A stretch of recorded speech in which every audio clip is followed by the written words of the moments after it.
Entonces, listo muchachos. Ya llegamos a la hora de la verdad de este curso. Vamos a ver nuestro primer interpretador, ¿cierto?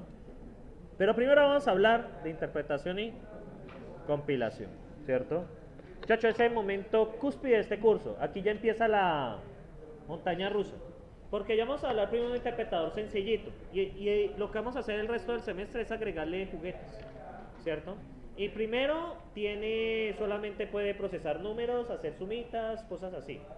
Ya después vamos a meterle condicionales, después vamos a meterle procedimientos, después vamos a meterle locales, después vamos a meterle procedimientos recursivos, luego vamos a meterle asignación, luego vamos a meterle paso por referencia, luego vamos a meterle...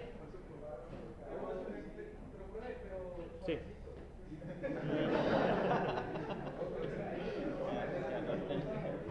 Ay, muchacho, esto es FLP. Sí. A mí me encanta, muchachos, este curso a mí me encanta. Tienen que compartir el gusto por mí con esto. ¿Sí? Muchachos, ustedes, por ejemplo, cuando están con la relación tóxica, ¿cierto? Si a ustedes les encanta estar con la persona, pues lo tóxico no importa tanto. ¿Sí? Ya usted se acostumbra. ¿Sí? Esto es con este curso. ¿Sí? Igual, muchachos, como les dije, yo todavía voy a durar un tiempito más en la sede, entonces, pues. ¿Sí? Entonces, muchachos, vamos a ver interpretación y compilación. ¿Sí? Pero sí, o sea, bueno, después de agregarle paso por referencia, vamos a agregarle asignación. Después de asignación vamos a agregarle clases, perdón, tipos, que tenemos dos, chequeo e inferencia. Y finalmente vamos a agregarle objetos, que es lo que a ustedes les encanta. Vamos a tener representación plana y representación simple. ¿Sí? Y si nos alcanza el tiempo, vamos a meterle a los objetos tipos, ¿cierto? Que es lo que yo quiero llegar este semestre. Pues muchachos, es probable que el semestre se altere, entonces no sé. Entonces, es probable, pero estoy diciendo, es probable. ¿Cómo? ¿Por qué? Si yo quiero que aprendan esto, ¿sí? Además, muchachos, quiero que queden motivados para el curso de posgrado que se llama Modelos y Paradigmas de Programación. Es totalmente distinto a este curso, pero cuando usted ve este curso ya le encuentra sentido a esto. Ese es de posgrado. Y ese tiene mucho más, o sea, ¿cómo decirlo? Es más agradable que este 1000 veces, pero exige un poquito más de su tiempo. Bien, muchachos. Entonces, el texto de un programa, lo que ustedes escriben es llamado ¿qué? Lenguaje fuente o lenguaje definido. Por eso es que ustedes les pide el código fuente de lo que hacen. Los programas son pasados a través de un frontend que los analiza y construye el árbol de sintaxis abstracta. ¿Sí? Luego el árbol de sintaxis abstracta es pasado a un interpretador, el cual examina su estructura y desarrolla algunas acciones que dependen de esa estructura. Eso es lo que les expliqué ahora. ¿Sí? Entonces, ahí está. Entonces, usted escribe su lenguaje de programación. Cuando usted le da a ejecutar o compilar a esa cosa, eso es pasado por un frontend. ¿El frontend qué hace? Escupe un árbol de sintaxis abstracta, el cual es enviado al interpretador que les da una respuesta. ¿Cierto? Así funciona un lenguaje de programación cualquiera de esos que usted ve por ahí. ¿Cierto? Bien. El interpretador es un programa que toma un árbol de sintaxis abstracta y lo convierte en una respuesta. Entonces, aquí viene lo chistoso. Ustedes programan en un lenguaje que es traducido para que otro programa lo ejecute. ¿Sí? Es la verdad. ¿Sí? ¿Por qué? Usted programa, por ejemplo, en Dr. Racket, ¿cierto? Eso es convertido en sintaxis abstracta que es ejecutado por el motor de Racket. Ustedes cuando programan en Java, eso es compilado, eso tiene un nombre que no recuerdo, eso no es compilado, eso es algo con type. Eso es una optimización más árbol de sintaxis abstracta que es interpretado por quién? Por la máquina virtual de Java, ¿cierto? Realmente, muchachos, ustedes programan para que otro programa haga lo que ustedes están pidiendo, ¿sí? Les dijeron, esa es la gran verdad de esto, ¿sí? Bien, lo siento. Ahora bien, cuando ustedes pasan al lenguaje, al motor, ustedes lo tienen en un lenguaje de implementación o lenguaje de definición. Eso lo explican más ampliamente en el curso de modelos y paradigmas de programación. Tiene que ver mucho con el lenguaje núcleo, ¿sí? Bien, los programas interpretados suelen ser más lentos que los programas compilados, debido a que es necesario traducir el programa mientras se ejecuta. Los lenguajes de programación interpretados son más flexibles y ofrecen modularidad, muchas razones. Por esta razón se logra mayor velocidad de desarrollo con su uso. PHP es la estrella ahí, ¿sí? Usted puede construir una aplicación en 5 minutos, ¿cierto? Una página web ahí y cobra 200.000 pesos por eso. Ahora, y cobran menos que eso, son unos regalados. Otra alternativa, muchachos, ustedes los maltratan, ustedes verán si regalan su trabajo luego. Entonces usted está 6 años aquí, ¿cierto? Para cobrar un mal salario, para vivir una vida donde todo el tiempo lo están requiriendo, donde le toca trasnochar por la desorganización de una empresa. ¿Ustedes nacieron para eso? Muchachos, hay muchos ejemplos buenos que conozco de personas que han logrado, incluso ya están trabajando por fuera del país y ganando muy bien, lo que se merecen, ¿sí? Entonces ya ustedes verán, ¿sí?, qué es lo que esperan de la vida. Bien, un compilador traduce el árbol de sintaxis abstracta en un programa en otro lenguaje para ser ejecutado. Bueno, lenguaje de destino, y el lenguaje ejecutado puede ser ejecutado bajo un interpretador o puede ser traducido ¿en qué? En un lenguaje bajo, ni el que es lo que hacen en C++, eso lo transforman en ceros y unos, ¿sí? No sé si ni peor recuerdan si les mostraron la traducción de C++ a ensamblador. ¿No? Bueno, pues hagámosla.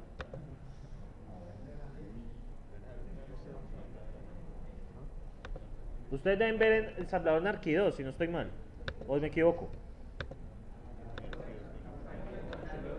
Están viendo el Arqui 1. Ah, bueno. ¿Verdad que es cuarto semestre? Entonces, muchachos, usted dice, no, pues, profe, vea, yo hago mi include, entonces voy a incluir iStream, ¿cierto? La vida es bella, using namespace,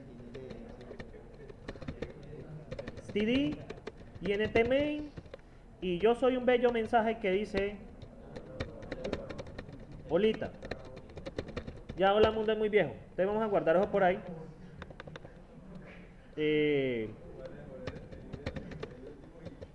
Listo, muchachos. Entonces, ¿ustedes normalmente qué hacen? G++, menos C, flp.cpp. Ay, si solo saben compilar con IDE les pego.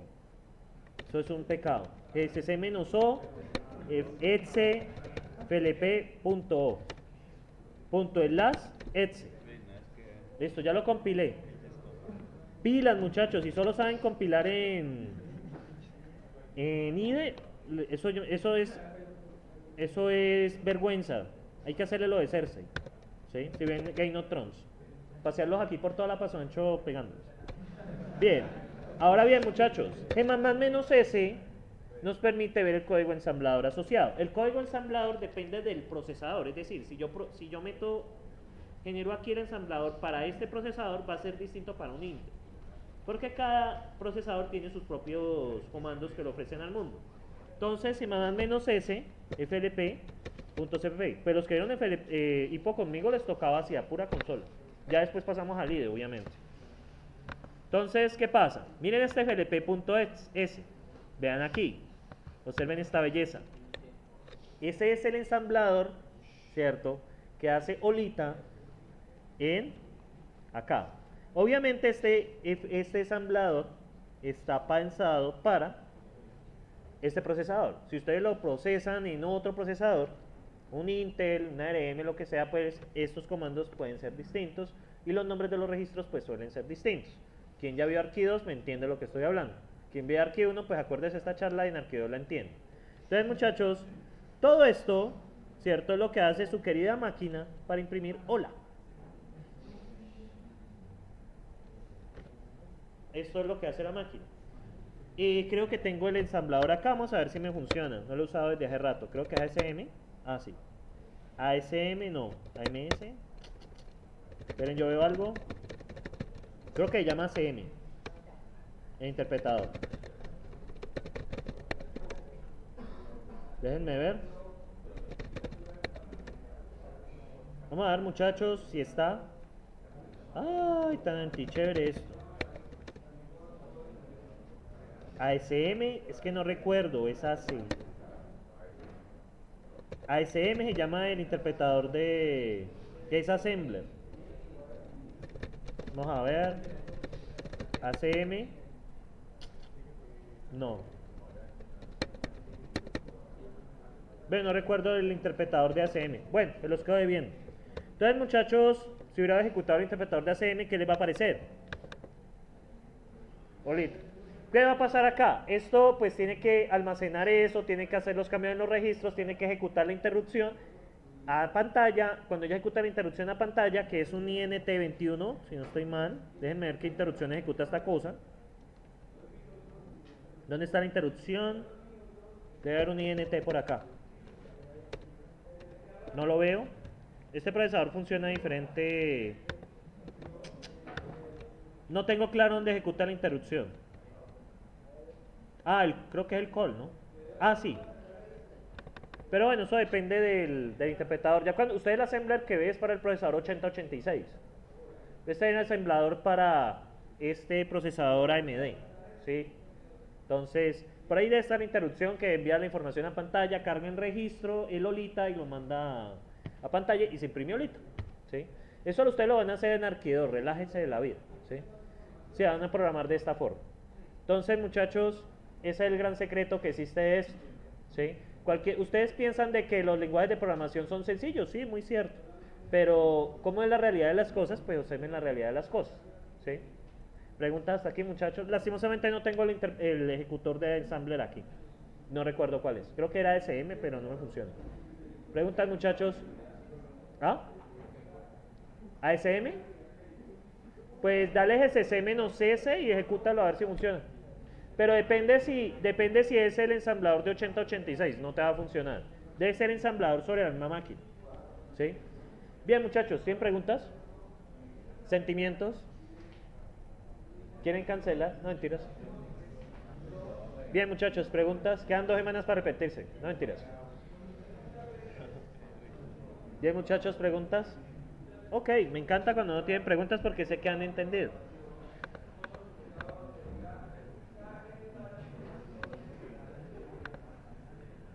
Bueno, yo sé que han entendido los muchachos, ¿cierto? Eso me gusta. Entonces, ¿qué pasa acá? Ya. Bueno. Entonces, miren cómo funciona un compilador realmente. Tenemos el código fuente que es transformado en un árbol de sintaxis abstracta. Y el árbol de sintaxis abstracta pasa a través de un analizador y un traductor, que es transformado en un programa traductor. En el caso de C++ es transformado a código de máquina. ¿Sí? Realmente a código de máquina. ¿Sí? Y el código de máquina es ejecutado.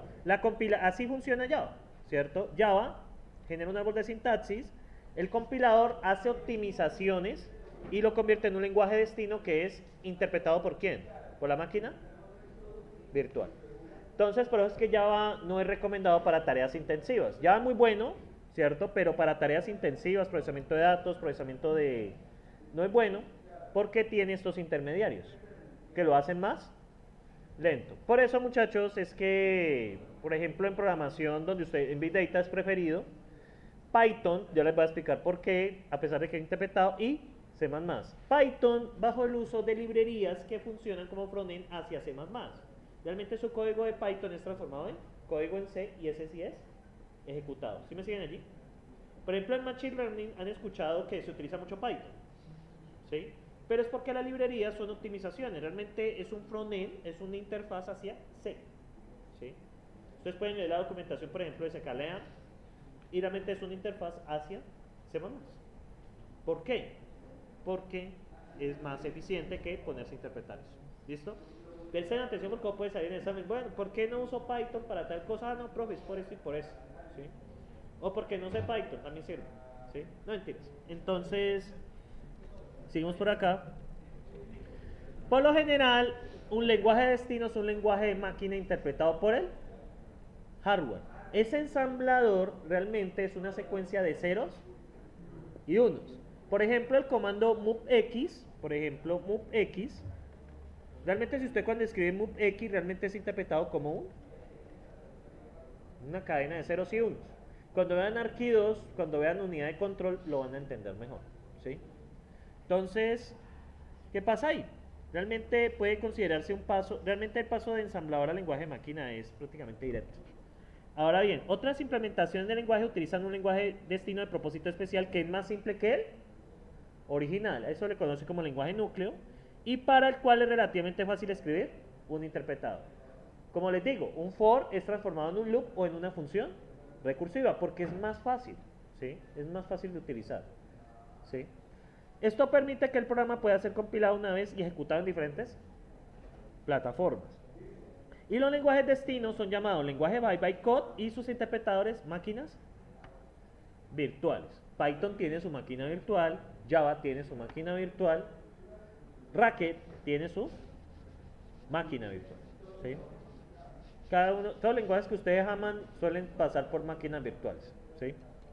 Bien, el compilador está dividido en dos partes, un analizador y un traductor. El analizador tiene como finalidad deducir información o texto del programa, cómo está estructurado, cuáles son los bloques, etcétera, etcétera, flujo de ejecución, y el traductor lleva a cabo la traducción del programa a partir de la información del analizador. Sin importar la estrategia que se utiliza, es necesario definir un frontend que convierta los programas en árboles de sintaxis abstracta. ¿Qué función nos hacía eso? ¿Cómo se llama? El parse. ¿Sí? El parse. ¿Sí? El parse. Dado que los programas son solo cadenas de caracteres, el frontend debe agrupar los caracteres en unidades significativas. ¿Qué significa esto? Debe ignorar cosas como los espacios. ¿Un espacio tiene significado en programación?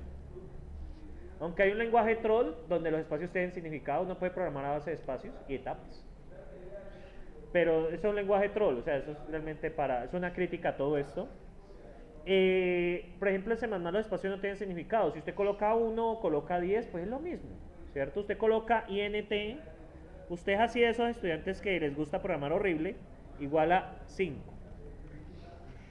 Lo he visto, en IPO me tocó así. O que intentan de una forma rarísima que uno no entiende los bloques, ¿cierto? Y la llave la colocan escondida para que uno se confunda más. Entonces, por ejemplo, muchachos, ¿este número de espacios tendrá algún problema en C++ o en Java? No, si usted alguna vez ha programado de esa forma cochina, ¿cierto? Pues no pasa nada, los espacios son ignorados. E igual que los comentarios no se ejecutan, los comentarios son ignorados, ¿cierto? Entonces, ¿qué sucede acá? Entonces, el analizador debe tener en cuenta esas cosas, ¿cierto? Debe tener en cuenta cosas como los espacios, cosas como los enters, que también deben ser ignorados, cosas como los comentarios. ¿Qué pasa si procesáramos los comentarios? Errores. O sea que usted tuviera que tener una sintaxis para hacer comentarios. Yo creo que sería un lenguaje muy aburrido, ¿no? O sea que los comentarios solo pueden ir de cierta forma porque si no da un error de compilación. O sea, yo creo que sería el lenguaje más aburrido del mundo, ¿cierto? ¿O no? O sea, usted hace un comentario y debe ir de cierta forma porque si no falla.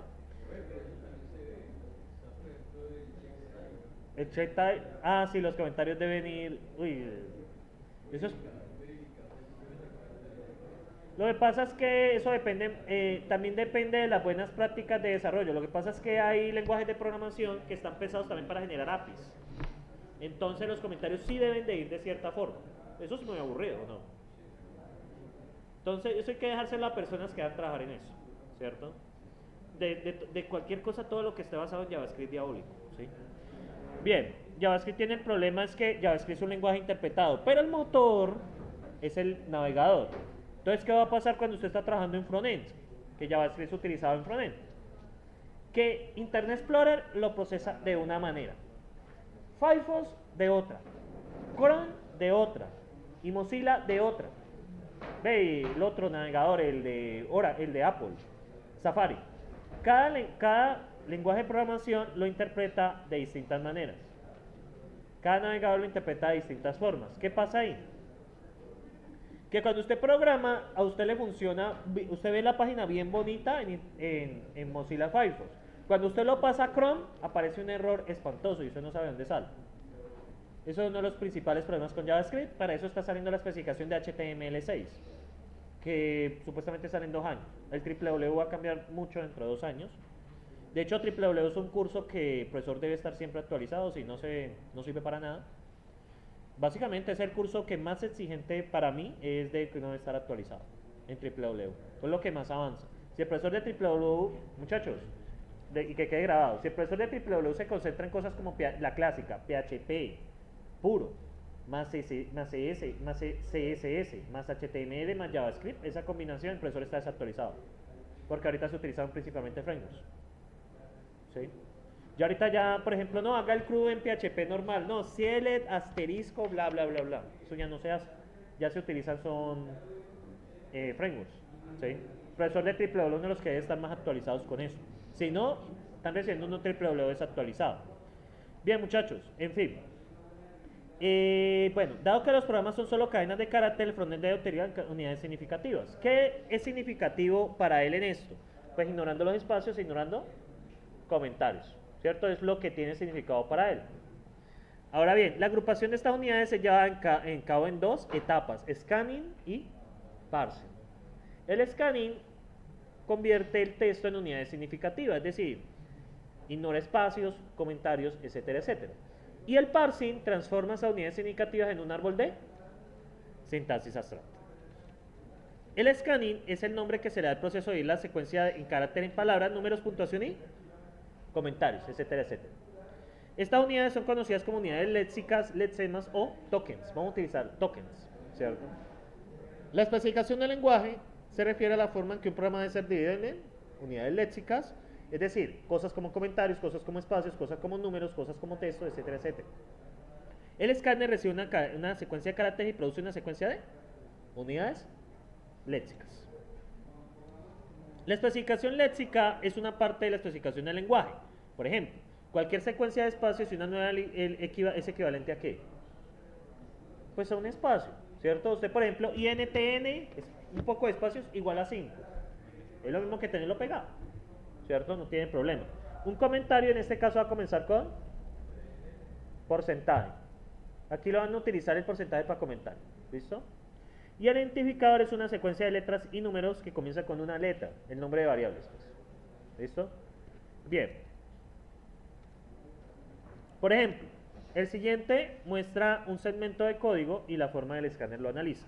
Primero, el foo, cuando yo coloco foobar, ¿cierto? Coloco eso, va a colocarlo como identificador y como identificador. ¿Por qué? Porque inicia con letra. Y lo que comienza con porcentaje y lo que es adelante, ¿qué pasa? Es un comentario, lo cual es ignorado. ¿Y qué pasa con los espacios? También son ignorados porque no tienen significado. Ahora bien, por ejemplo, tengo ¿cierto?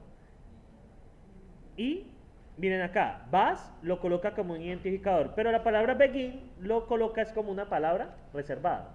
Entonces vamos a diferenciar también identificadores de palabras reservadas. Eso protege que usted no haga la mala práctica de utilizar palabras reservadas como nombres de variables. No sé si alguna vez se estrellaron contra eso. Por ejemplo, int if igual a 3. ¿Será que eso se puede hacer? Yo creo que no, ¿cierto? ¿Alguna vez lo intentaron, muchachos? No tengan vergüenza. Pero no, a mí me pasó un par de veces cuando estaba en IPO, que pues uno sin saber utilizaba palabras reservadas, por ejemplo, class. Entonces, por ejemplo, int class igual a 3, eso debe dar un error, porque class es una palabra reservada ¿para qué? Para las clases. Y eso así, etc. Me pasó el de class. Y otro error que me pasó fue el del igual solo. Si A es igual a 3. Es un error, porque como A igual a 3 es una asignación, eso siempre devuelve verdadero. Se hizo exitosamente, entonces es verdadero. ¿Y qué pasa? Yo digo A igual a 3 y uno metía 2 y daba la respuesta verdadera. Bueno, ¿y por qué? ¿Y por qué? Porque realmente era igual. Igual. Bien, muchachos. El escáner encuentra un toque, retorna una estructura que consiste clase, que es el tipo de token que encontró. ¿Qué encontró? Ah, no, encontré un número. No, encontré un identificador. No, encontré un if. No, encontré un begin. ¿Cierto? Lo que encontró él. Un dato que describe el token en particular. Por ejemplo, los identificadores, el dato será un símbolo de scheme construido como la cadena del token. Entonces, cuando usted coloca foo igual a 3, la primera es identificador. Entonces, construye foo y lo marca como un identificador. Entonces, él empieza a coger cosita por cosita y la va marcando. Entonces, por ejemplo, cuando ustedes están en la nevera y empiezan a marcar las cosas con su nombre. Algo así. ¿Cierto? Para el número, bueno, número se va a considerar un literal bueno, y para cadenas de texto. Un dato que describe la ubicación del token en la entrada. Entonces van a haber tres cosas. Primero, la clasificación del token. Segundo, el token, o sea, en sí la información. Y tercero, en qué línea lo encontró. ¿En qué línea lo encontró? Ya cuando hablamos de secuencias largas, pues línea 1, línea 2, línea 3. Eso ayuda a construir el orden de ejecución. Y el conjunto de clases y la descripción de los tokens hacen parte de la especificación léxica. Ahora sí, el parsing es el nombre que se le da al proceso de organizar una secuencia de tokens en estructuras sintácticas jerárquicas. Básicamente, vas a coger esos tokens del scanning, los vas a meter al parse, y él va a devolvernos un árbol de sintaxis abstracto. Entonces, básicamente, esto que estoy hablando se resume en esto último. Esto es lo más importante. ¿Sí? Si yo pregunto en el parcial para qué sirve el parser, pues básicamente recibe algo, una secuencia de tokens, y lo convierte en un árbol de sintaxis abstracta. ¿Qué es lo que vamos a procesar? Bueno, el parser obedece a la especificación que está en los ¿qué? En los define data types, básicamente. Eso es lo que podemos resumir eso. ¿Sí? Entonces, muchachos, hasta aquí está la definición de lo que es interpretación y compilación. Entonces, muchachos, ya es hora que conozcan lo que primera versión de lo que va a ser grande al final en el curso, que es el interpretador. Se los voy a presentar, ¿cierto?